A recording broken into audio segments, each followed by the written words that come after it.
Hello friends, नमस्कार। आज मैं एक काफ़ी इंटरेस्टिंग टॉपिक के साथ आपके सामने आया हूँ।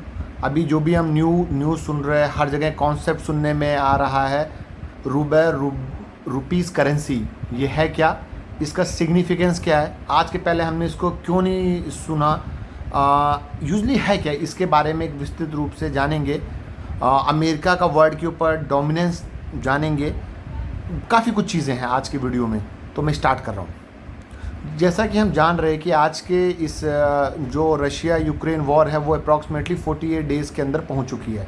और इससे जो है मतलब पूरी यूरोपियन कंट्री ने यूक्रेन को फाइनेंशियली और काफ़ी तरीके से सपोर्ट कर रहे हैं। वो डायरेक्टली भले नहीं as a military purpose involve हो रहे हैं, लेकिन वो जो है मेंटली उस लड़ाई को पूरे तरीके से जो है वो यूक्रेन की सहायता कर रहे हैं। क्योंकि यूक्रेन कहीं ना कहीं एक यूरोपियन यूनियन का एक सदस्य है। शायद यही कुछ बातें रही हैं, जैसे एक यूरोपियन यूनियन का सदस्य होना और नाटो के तरफ यूक्रेन का झुकाव होना ही इस लड़ाई का मेन कारण है। लेकिन आज का टॉपिक मेरा वो नहीं है।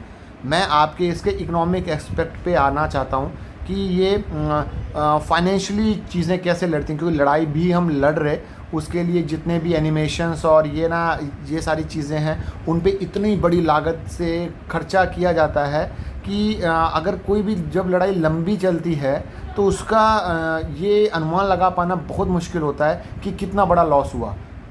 और यहाँ तो लॉस सिर्फ उसका नहीं है कि रशिया ने कितना एनिमेशन खर्च किया, क्या किया, है ना। इस पे सबसे बड़ा लॉस तो इस चीज़ का है कि अमेरिका ने उसके ऊपर जो फाइनेंशियल सेंसस लगा दिए हैं। जैसे ट्रेडिंग को लेके जितनी बड़ी बड़ी कंपनियां हैं, जैसे मैकडॉनल्ड्स, प्यूमा और भी बहुत सारी बड़ी बड़ी जो यूरोपियन कंपनी हैं, वो धीरे धीरे रशिया को छोड़ रही हैं या अपना वर्क वहाँ पे वाइंड ऑफ कर रही हैं। ठीक, आज का जो मेन टॉपिक है ये है क्या एक्चुअली इस पूरे वॉर में। जब रशिया की इकोनॉमी पूरे तरीके से डूब रही है तो रशिया को भी एक फाइनेंशियल मदद चाहिए वर्ल्ड से, जहां से उससे पैसा मिल सके। लेकिन ऐसी वर्ल्ड में बहुत कम ही कंट्रीज़ हैं जो कि अमेरिका के सैंक्शंस लगाने के बावजूद भी खुलकर रशिया का साथ दे पाएँ। एक न्यूट्रल कंट्रीज़ में देखें तो जैसे एक चाइना ने रशिया को सपोर्ट किया है, लेकिन जो चाइना वो खुद ही एक, मैं बार बार वीडियो में बोलता हूँ कि वो एक चालाक देश है, वो किसी का नहीं है। वो सिर्फ जो है रशिया का सपोर्ट इसलिए कर रहा है क्योंकि रशिया से कहीं ज़्यादा उसकी दुश्मनी जो है वो यूएस आर्मी के साथ है, यूएस के साथ है। वो यूएस को अपना ज़्यादा बड़ा कंपटीटर मानता है क्योंकि दोनों इकोनॉमिकल वे से भी एक बहुत डेवलपिंग जो है इकोनॉमी है। ठीक है, अब हम बात करते हैं ये सेंक्शन का फ़र्क क्यों आया, क्या इस पे है। और इंडिया को सस्ता तेल जो रशिया ऑफ़र कर रहा है अपनी इकोनॉमी मजबूत करने के लिए, क्योंकि रशिया ऑफिशियली का है कि वो 25 से 27% के छूट पे इंडिया को ऑयल्स देगा, जिससे इंडिया का इंपोर्ट बिल बहुत कम हो सकता है। मतलब क्योंकि हमारे देश में तेल की बहुत बड़ी मतलब रिक्वायरमेंट होती है, हम उसको इंपोर्ट करते हैं। हम अपने ज़रूरत का ज़्यादा से ज़्यादा 10-15% से ज़्यादा बना नहीं पाते हैं, या जो भी मतलब चाहे रिलायंस रिफाइनरी हो या इंडियन ऑयल हो, जो समुद्र में जो भी वो लोग अपना चीज़ें प्रोड्यूस कर रहे हैं, तो हम एक बड़े पैमाने पे हमको फॉरेन से इंपोर्ट करना पड़ता है। जो कि हम जैसे कुवैत और रशिया, इवन यूएस से भी अप्रॉक्सीमेटली 5% का ऑयल इंपोर्ट करते हैं। ठीक है, लेकिन ये जो रशियन हमको ऑफ़र किया काफ़ी सस्ता है, लेकिन हम उसको ले नहीं पा रहे। अब क्यों, कैसे, क्या, ये हम सारी बातें इस वीडियो में जानेंगे। मुझे थोड़ा सा दुख है कि ये वीडियो थोड़ा लंबा हो सकता है दोस्त, लेकिन थोड़ी चीज़ें हम वर्ल्ड इकोनॉमी को समझेंगे तो अच्छा लगेगा। एक्चुअली होता क्या है, इसको जानने के लिए हमको थोड़ा सा बैकग्राउंड में ना जाना पड़ेगा। जैसे काफ़ी समय की पहले की बात है, शायद जब करेंसी नहीं थी, कहीं भी नहीं थी वर्ल्ड में, तो पुराने समय ट्रेडिंग कैसे होती थी। जैसे किसान हुआ करता था, वो अपने खेत से अनाज पैदा करता था। एक लोहार जो है वो अपने लोहे का काम करता था, एक बढ़ई जो है लकड़ी का काम करता था। तो उस टाइम होता क्या था, जैसे जिसको जो चीज़ की ज़रूरत रहती थी वो चीज़ वो दे के दूसरे से उतनी ही वैल्यू की दूसरी चीज़ ले लिया करता था। जैसे लोहार को अनाज चाहिए, वो किसान के पास गया, किसान को उससे लोहे का जो भी सामान चाहिए वो उसने उससे लिया। इस तरीके से हम लोग ट्रेडिंग करते थे। लेकिन इस ट्रेडिंग में सबसे बड़ी प्रॉब्लम यही थी कि पता लगा कि एक लोहार को किसान से ज़्यादा राशन चाहिए और किसान को शायद लोहे की मात्रा में उतना सामान नहीं चाहिए हो, तो यहाँ पे ट्रेडिंग करने में बड़ी समस्या आती थी। तो एक कॉमन चीज़ है जिसका नाम था करेंसी या मुद्रा। उसमें होता क्या था, एक मुद्रा एक ऐसा एस्पेक्ट था कि जो सभी को मान्य होता था और वो आदमी जो जिसके पास मुद्रा होती थी वो कहीं भी अपना सामान खरीद या ले सकता था और उस मुद्रा से उसकी सारी चीज़ें आती थी। एक किसान भी मुद्रा में अपना सामान बेचे, फिर चाहे वो लोहार से सामान ले उस मुद्रा से, चाहे बढ़ई से ले, चाहे किसी से भी ले। तो सेम कॉन्सेप्ट है जो धीरे धीरे मुद्रा का ना प्रचलन हुआ। ठीक, अब होता क्या है, जैसे वर्ल्ड में टोटल मोर देन 190 करेंसियाँ हैं। ठीक है, 190 करेंसी में से जो है सभी का मतलब मापक अलग अलग है। एक देश की करेंसी दूसरे देश में नहीं चलेगी। जैसे मान लिया कि कोई भी अफ्रीकन कंट्री है, जैसे कांगो हो गया, कांगो को हमसे एक बहुत बड़ा राशन चाहिए। ठीक, हमने उनको राशन दिया। कांगो ने जब वो राशन खरीदा तो वो पैसा अगर हमको कांगो अमाउंट में देगा तो हम उसका क्या करेंगे, क्योंकि हमको तो कांगो से उतने अमाउंट में कोई सामान नहीं चाहिए होगा, तो हमारे लिए उसका पैसा बेकार था, हम उसको देंगे ही क्यों। तो उसमें होता क्या है, वर्ल्ड में कॉमन सी करेंसी आई जिसको सबसे स्ट्रॉन्ग करेंसी बोलते हैं, उसको बोलते हैं डॉलर। डॉलर कभी भी एक दिन में मजबूत नहीं हुआ। अब डॉलर कैसे मजबूत हुआ, थोड़ा सा हम उसके बारे में चर्चा करते हैं। जैसे जब सेकेंड वर्ल्ड वॉर हुआ तो सेकेंड वर्ल्ड वॉर में उस टाइम की जितने मजबूत कंट्री थी, चाहे जितने भी यूरोपियन कंट्री थी, रशिया था, या जितने भी मजबूत कंट्रीज़ थी, उन सब ने लड़ाइयाँ लड़ी। जब और वो लड़ाइयाँ यूरोप और इन्हीं देशों में के अंदर भी हुई, जैसे जर्मनी हो गया, इन सब देशों में हुआ, तो वो सब जो देश थे वो काफ़ी ज़्यादा डिस्ट्रक्ट हुए, कमज़ोर हो गए। एक ऐसा देश था जो लड़ाई में भी इन्वॉल्व था लेकिन उसको ज़मीन पे ना लड़ाई नहीं हुआ, मतलब उसका इंफ्रास्ट्रक्चर और बाकी चीज़ें मजबूत रही, वो था अमेरिका।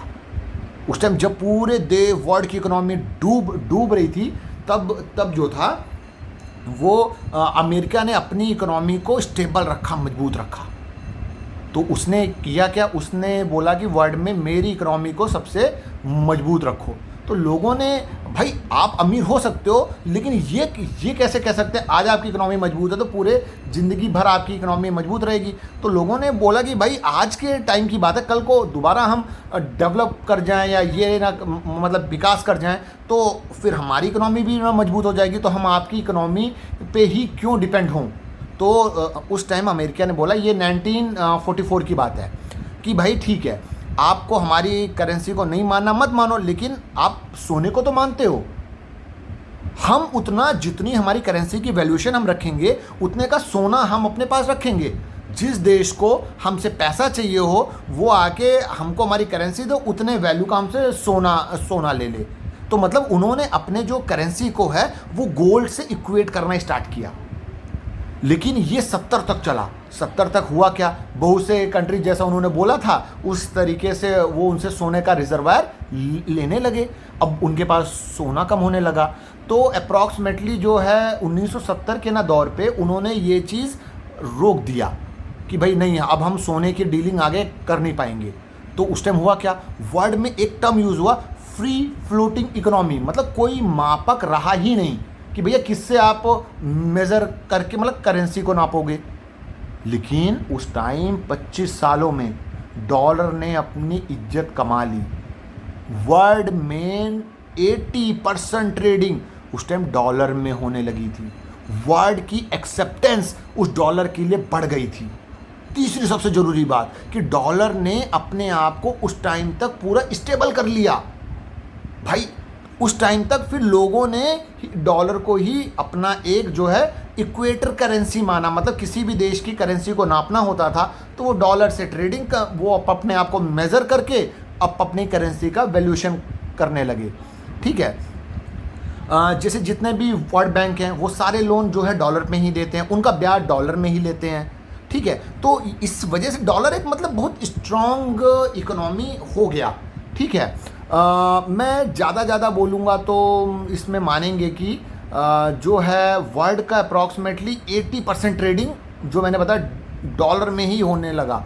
ठीक है, तो अब धीरे धीरे जब डॉलर स्ट्रॉन्ग हुआ, अब होता क्या है, जैसे ये एक माध्यम से होता है, वर्ल्ड बैंक एक प्रोसेस जिसको बोलना स्विफ्ट कार नहीं, इस प्रोसेस का नाम है स्विफ्ट, जिससे कि कोई भी बैंक, कोई भी मतलब देश जो है वो अपने बैंक के थ्रू वर्ल्ड बैंक के माध्यम से जो है ट्रेडिंग करता है। समझ लीजिए मेरे पास रुपया है, ठीक है, मेरे को केनिया में इसमें मतलब सामान खरीदना है, तो मैं उस रुपए को जो है डॉलर से इक्वेट करूंगा और वो देश भी अपनी करेंसी को डॉलर में इक्वेट कर देगा और दोनों का जिस हिसाब से भी हिसाब किताब होना है वो हो जाएगा।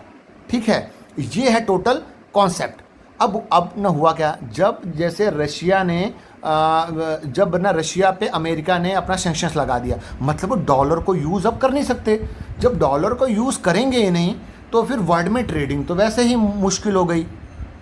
जैसे होता क्या, जैसे रशिया ने हमको बोला कि आप हज़ारों करोड़ हमसे तेल खरीद लो, हम अगर उसको पैसा उसको रुपए में देते हैं तो उसके किस काम का। मानिए आज की तारीख में हमारा और रशिया का मेनली 10 बिलियन का ट्रेडिंग है। ठीक है, उस 10 बिलियन में ज़रूरी नहीं कि 5-5 का हो, वो हो सकता है कि हम रशिया से 8 का सामान ले, रशिया हमसे 2 ही का ले। भाई हम उससे आर्म्स खरीदते हैं, ऑयल खरीदते हैं, बाकी हमारी जो है मतलब सारी दिक्कतें रहती हैं। ठीक है, तो वो जो मतलब रशिया हमारे रुपए का करेगा क्या, हमने उसको 8 दिया, 2 का उसने हमसे सामान खरीद लिया, बाकी 6 का वो क्या करेगा, क्योंकि उस रुपए को तो वर्ल्ड में कहीं खर्च ही नहीं कर सकता वो सिवाय इंडिया के, और इंडिया से उसको ट्रेडिंग करनी ही नहीं। पहले क्या होता था कि डॉलर में हो ना जाया करता था, तो ये सिस्टम ईजी रहता था। दूसरा इसमें जो मतलब ना प्रॉब्लम आई कि ये जो मतलब क्या बोल सकते हैं कि रशियन इस प्रॉब्लम को टैकल करने की भी ना कोशिश की। कैसे कि उन्होंने एक सिस्टम स्टार्ट किया SPFS, जो कि स्विफ्ट जैसा ही था, लेकिन उस सिस्टम का प्रॉब्लम क्या था कि वर्ल्ड में बहुत कम कंट्रीज, अप्रॉक्सीमेटली 20 से 25 कंट्रीज ही हैं जो उसको फॉलो करती हैं। इसमें एग्जांपल ऐसे लीजिए, जैसे आज के टाइम सब लोग व्हाट्सएप यूज़ कर रहे हैं, ये बात दूसरे व्हाट्सएप कितना अच्छा कितना ख़राब वो सब बात की बात, लेकिन व्हाट्सएप ज़्यादा लोग यूज़ कर रहे हैं। आपको अपना कोई मैसेज पहुंचाना हो तो फेसबुक पे पहुंचाओगे, राइट, व्हाट्सएप पर, क्योंकि इसमें यूज़र बेस है, आप अपनी बात रखोगे लाखों करोड़ लोग सुनेंगे। लेकिन अगर कोई नया आप कोई भी चैटिंग ऐप, जैसे हम टेलीग्राम का ऑफर लेते हैं, टेलीग्राम में बहुत कुछ व्हाट्सएप के कंपेयर में चीज़ें मतलब और उन्होंने फैसिलिटीज़ दी थी, लेकिन उसकी अवेलेबिलिटी नहीं है लोगों के पास, लोगों का एक्सपेक्टेंसी नहीं है उसके लिए।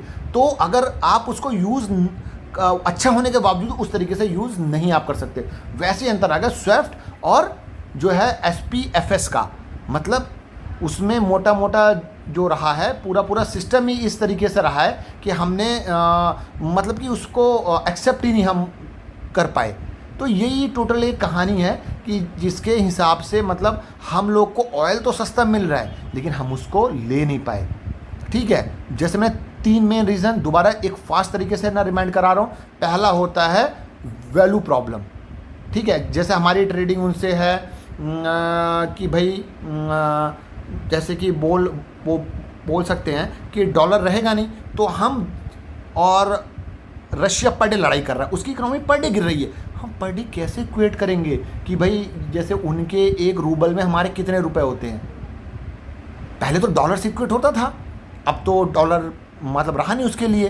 पहला दिक्कत ये ट्रेडिंग में कि भाई आज तो और ये कोई हम गाड़ी में तेल नहीं भरा रहे हैं कि 3-4 हज़ार में हो जाएगा, 2 पैसा ज़्यादा लग गया, वो अरबों खरबों की डील है, थोड़ा सा अंतर बहुत बड़ा डिफरेंस बनाएगी। पहली दिक्कत। दूसरी दिक्कत है जो मैंने बताया ट्रेड इम्बैलेंस, मतलब कि ज़रूरी नहीं कि अगर हम उसको रुपए रूबल में अगर कन्वर्ट करें तो जितना हमको चाहिए उतना उनको भी हमसे चाहिए। अगर वो हमको ये रूबल में हमने उनको दे भी दिया या उन्होंने हमको रुपए में दे भी दिया तो बाकी पैसे जो हमारे देश से होगा एक देश का लॉस होगा।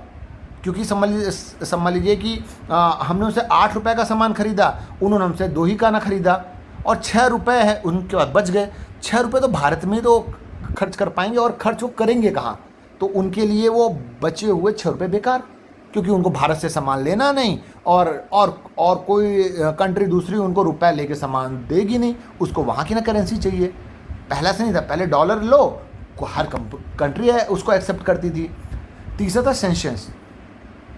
जैसे कि कल को अमेरिका ने जो सेंक्शंस लगाए हैं, कल को अगर हमने उन सेंक्शंस को नहीं माना तो कहीं ना कहीं वो इफ़ेक्ट हमारे ऊपर भी आएगा, क्योंकि कहीं ना कहीं इस लड़ाई में सेंक्शंस के थ्रू ही अमेरिका जो है वो रशिया पे कंट्रोल कर रहा है। उसकी इकोनॉमी टूटेगी तो क्या पता वो इस चीज़ को थोड़ा सा होल्ड ऑन करे या स्लो डाउन करे। अगर लेकिन हम उसकी इस तरह से इकोनॉमिकल मदद करेंगे तो शायद उसका पैसा आता रहेगा और ये लड़ाई और लंबी खींचेगी, तो कहीं ना कहीं उसका कारण भी हम बन सकते हैं। तो ये जो एक नहीं तो विश्व शांति वाला जो हमारा इमेज है वो थोड़ा सा डिस्टॉर्टेड हो रहा है। हमने रशिया को मेंटली सपोर्ट किया, उसके बाद हमारे पास वैलिड रीज़न है। वैलिड रीज़न क्या है? यूएन में पुराने 6 जो भी रेजोल्यूशंस पास हुए हैं इंडिया के मतलब जिसमें इंडिया को रखा गया था, उसमें रशिया ने हर एक बार इंडिया को सपोर्ट किया है और यूक्रेन ने कभी नहीं। तो हम और प्लस हमारे जितने भी स्टार्टिंग से एक ऐसा देश है मोर देन बोलते हैं कि 6 to 7 डेकेड, मतलब 60 से 70 साल तक वो रशिया ही एक वर्ल्ड में ऐसी कंट्री है जिसने थ्रू आउट इंडिया का साथ दिया है हर एक मैटर में। हमारे जितने बड़े बड़े जहाज हैं, चाहे वो IL हों, जितने सुकोई हैं, ठीक है, ये सारी चीज़ें हमने रशिया से ली हैं। तो कहीं ना कहीं रशिया से हमारा बॉन्ड बहुत स्ट्रॉन्ग है, तो हम तो ऐसे रशिया को साथ छोड़ नहीं सकते। लेकिन कहीं ना कहीं अगर ह्यूमैनिटेरियन ग्राउंड देखेंगे तो एक कमज़ोर देश, वहाँ पे जितने भी जान माल की हानि हो रही है, कहीं ना कहीं हम ये भी नहीं चाहेंगे कि हमारा किसी भी ना तरीके से हमारा पैसा लोगों के मौत का कारण बने। तो ये डिप्लोमेटिक आंसर है। तो दोस्त, अगले टॉपिक के लिए तैयार रहिए। यहाँ पे मैं समाप्त कर रहा हूँ। शायद से मैं आपको थोड़ा सा समझा पाया। एक्चुअली मेरा वीडियो बनाने में थोड़ा सा प्रॉब्लम इसलिए भी होता है क्योंकि मैं हर बार इसको कट नहीं कर पाता हूँ। मैं प्रोफेशनल तो हूँ नहीं, तो थोड़ा सा मेरा कोऑपरेट करिए और शायद से आगे की वीडियोज़ में और इंटरेस्टिंग ला पाऊँ। Thank you.